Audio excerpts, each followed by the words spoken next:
such a delightful talk, such a delightful journey. I thought thoda single monologue thoda boring ho jayega, so I have a small presentation that would correspond with what I'm talking about. Initially, I was a little skeptical to share snippets of my career and my journey because am I an architect? No, I'm not. Am I an engineer? No, I'm not. Am I a celebrity startup founder? No, I'm not. Then why am I here? I was wondering, मैं क्या बात करूँगी मैं तो because there are such eminent speakers here. It's being organized by IGBC. कोई ऐसे कोई academic training नहीं है मेरी in green buildings or even in architecture. So what will I speak about? So then as I was thinking, in fact, I made this speech and this presentation in just the last 2 days. As I was wondering what to talk about, I thought, why not? I've been working for 18 years. I'm sure there are many lessons that I've had over all of these years, almost 2 decades. So that is what I'm going to share with all of you today. I hope those will make sense to you, and whatever you can take back with you and will be valuable to you. So I'm here to talk about resilience, self-belief, taking charge of one's fate, chase what you love and grabbing it, and never give up. So these principles are what have sprinkled my journey and also my transition from journalism to green buildings. Yeah, so here's the beginning. I was born to 2 supremely talented people, one an athlete, the other an artist. While my brother took ample qualities of both talent and skill from both, I was just left with some creative abilities in art and writing and craft. And I was always very curious about everything in the world. And so ever since I can remember, I always wanted to be a TV journalist. Yeah, I just pasted my face over there. Yeah, so this was my dream. I've grown up watching NDTV, and there was Doordarshan. I grew up watching all those TV journalism stalwarts, and we watched, all of us have watched NDTV, one of the earlier news channels. And so that was a dream that I harbored, कि एक दिन तो I will be a journalist with NDTV. And so I started my journey and started working towards that. So in college, I was studying history. Oh, by the way, I am from Delhi. I was born, brought up there. I completed my education there. I was studying in Delhi University. I was studying history. But at the same time, part-time, I was accumulating a lot of experience in media. I was interning with a lot of news channels. I was writing for the newspaper. I was doing a lot of media courses, while at the same time, I was also doing my full-time college. So this is what actually I look like, with, like, you know, a lot of things going on. Then as a natural progression, I studied journalism in my postgrad. After that, I got, as part of my postgrad, I got an internship with the Times Now. Arnab Goswami interviewed me. I was not on the panel. Just before I was doing the internship. He wasn't that scary then. It was 2006, right before the launch of Times Now. There's a box there, so you can't see. There's an icon, an emoji of a labor over there. Why I've put there? Because I worked like an actual labor. I worked all day, all night, but it was so fulfilling. I loved it there. And then, as the universe would conspire, it did get me what I wanted. I did get into NDTV. That was not because of any college placement. I befriended a reporter from NDTV during my internship days. She very kindly referred my name. I cleared the interviews, and I got through NDTV. That was not the only dream that was fulfilled. There was also another secret dream that got fulfilled. I was not looking for it, but it did happen. It was this. I got to interview my favorite actor. I'm sure all of you love Shah Rukh Khan. So yeah, I did get to do that. Okay, that one is for later. Sorry, I jumped too quickly. Yeah, so I loved working at NDTV. It was obviously a dream come true. At NDTV, I built my foundation in journalism. I worked with the best in the industry. It was all going so well. It was just a great thing. Uh, and then my dreams came crashing down. The global recession hit in 2009, and I was one of the many that took the bullet, and I was asked to leave. I was shocked because office was my home. My bosses and my colleagues were my family. So it felt like my family had abandoned me on the streets and shut their doors forever. What do I do now? It was the most painful heartbreak ever that no man till date has ever given me. So it was that painful. So much so that I never held that boom mic of any other news channel again. But on a positive note, getting another job wasn't so difficult. But before I go to that, here's lesson 1. So I'm going to give you snippets of many lessons that I've learned throughout the way. This was lesson number 1. It could be a little controversial, but this is from personal experience. Never love your organization. Of course, be loyal. But never love your organization, love the work that you do. Because if you love the work that you do, not only will you grow, but also your organization. So, yeah, so as I was saying, on a positive note, I didn't struggle much to get a job because when news channel media is a very small industry, and when you're decent at your work, you do get work. At Bloomberg is where I worked next at a much better role. I used to take care of an entire show on business of entertainment. I interviewed people at the top of their game, including him. I think you can guess who that is. You can tell me later if you can. If not, if you're interested, I can share. So yeah, at Bloomberg it was quite interesting. I learned so many things, and here comes lesson number 2. Equip yourself with armors. With that, I mean skill sets. I think Sandeep ji, you were talking about, equipping yourself with a lot of skills and, to be able to do a lot of things and not just be an expert at one. That's what I believe in. So that really helped me in Bloomberg. While at NDTV, I was just a reporter responsible for my own individual story. At Bloomberg, I was handling an entire show which comprised of several stories. So while I was not required to learn how to edit my videos or stories, I sat with editors for hours to know how it worked, how they edited, so that, the editors don't tell me this is possible and that is not possible. There were copy editors and writers to write scripts for our stories. But again, I sat with the copy editors because I wanted to write good stories, the ones that I reported, the ones that I covered. So I analyzed their style and how to convey the messaging right to catch the viewer's attention. Again, when I started my stint in marketing, no one asked me to do anything. I mean, people were happy. But it was me who wanted to upgrade myself. So always keep upgrading and never stop learning. While later in marketing, I did a 2-year MBA distance learning. I did a digital marketing course during my full-time job. So all of these just help you, take on a lot of responsibilities and take on many greater roles. So even if you're not required to do all of those little roles as part of your primary responsibilities, but equipping yourself with various skill sets always helps you in the longer run.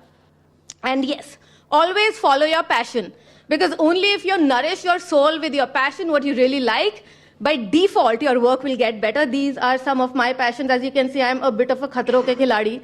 I love adventure sports, I love art, I love traveling, and I love animals. And then I was listening to you, Ankur, when you said from a very comfortable job, you decided to start your own business. This is also something that I did. It was final time for me to go independent as a media professional because I am always very curious, very restless. I always want to break boundaries and challenge my limits both mentally and physically. As you can see here, well, this was both mental and physical. But I wanted to do something of my own because I wanted more. So this is lesson 3. Take risks and hustle. Go take that plunge into that deep ocean water. Even if you can't stay there for longer, I'm sure you will be able to swim soon enough.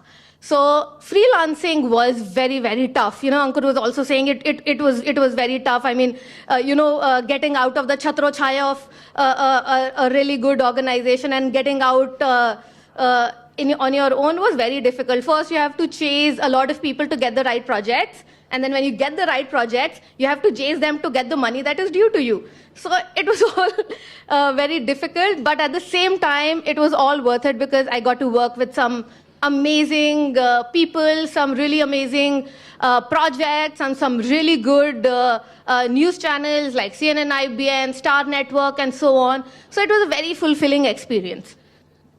And because we are at the School of Architecture, I must tell you that one of my best interviews happened to be that of an architect. That's Hafiz Contractor. At a time when everyone is so politically correct and sugar-coated, except Kangna Ranaut, of course. But this man was unabashedly unapologetic, so ruthlessly honest about the current lethargy in the political system when it comes to infrastructure. He also spoke about the Mumbai coastal project, which had been pending for so long. We're only starting to see it take shape in the recent years now. So this was one of my best interviews. I can share the link if any one of you are interested, but this was one of the best. Now, here comes the turning point. Here comes my transition from how it happened from journalism to green buildings, to a completely different industry that probably some 10, 12 years ago, I didn't know what green buildings are, sustainability, no news channel, no reporter, no print, no media ever covered it. So I didn't know what it was.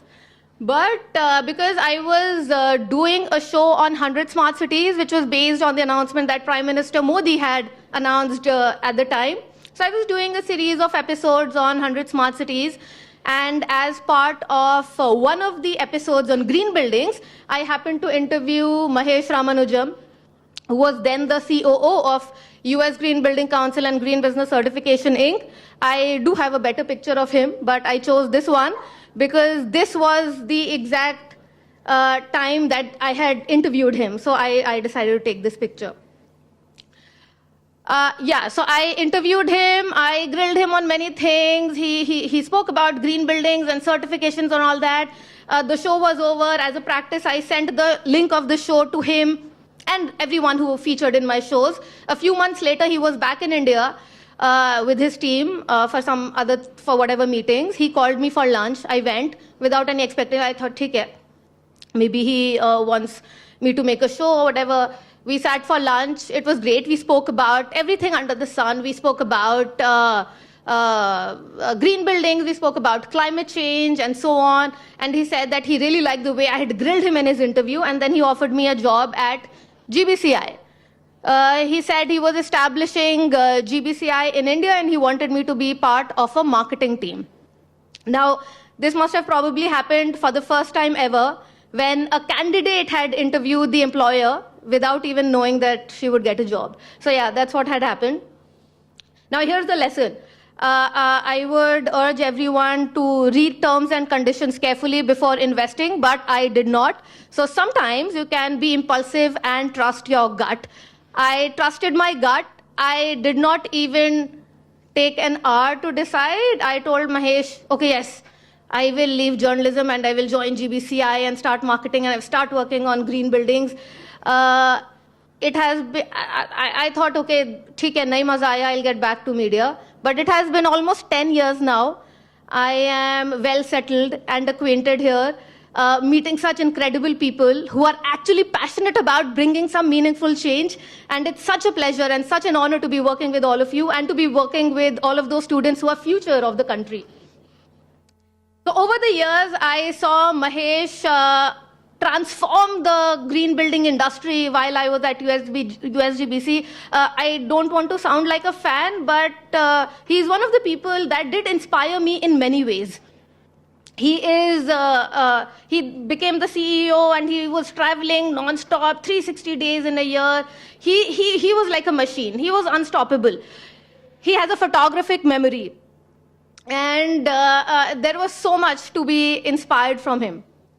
So that I spent some 7 years at US Green Building Council, learned everything about green buildings, marketing green buildings, meeting a lot of corporate leaders who are passionate about bringing change in our country. And I was, of course, then when Mahesh started Global Network for Zero, which is an organization to make net zero accessible to all, I had to follow him there. So here I am wearing multiple hats. It's a lot of blood, sweat, and tears in a startup, but it's really very fulfilling because you're part of the little small team which is actually building a company and trying to bring a change. Now, lesson 5, finding inspiration. So you do find inspiration from a lot of people, aspirational ones, the ones that you read about in books and in news, but one must also find inspiration from the people who are close to you. Could be your teachers, could be your parents, but could be anyone who you work with, your colleagues. So finding inspiration is very important, and especially when it's people close to you, you will never run out of stories to be inspired from. These are some of the people that I'm really inspired by and moved. Steve Jobs, I'm still in disbelief. What a sheer genius he was. He just completely changed how we perceived and used personal computers, music, phone. He just brought technology and art together. Then there's Jack Ma, a simple mathematics teacher who rose to become a leader in online retail business, and that too at a time when China was very skeptical about bringing internet to their people.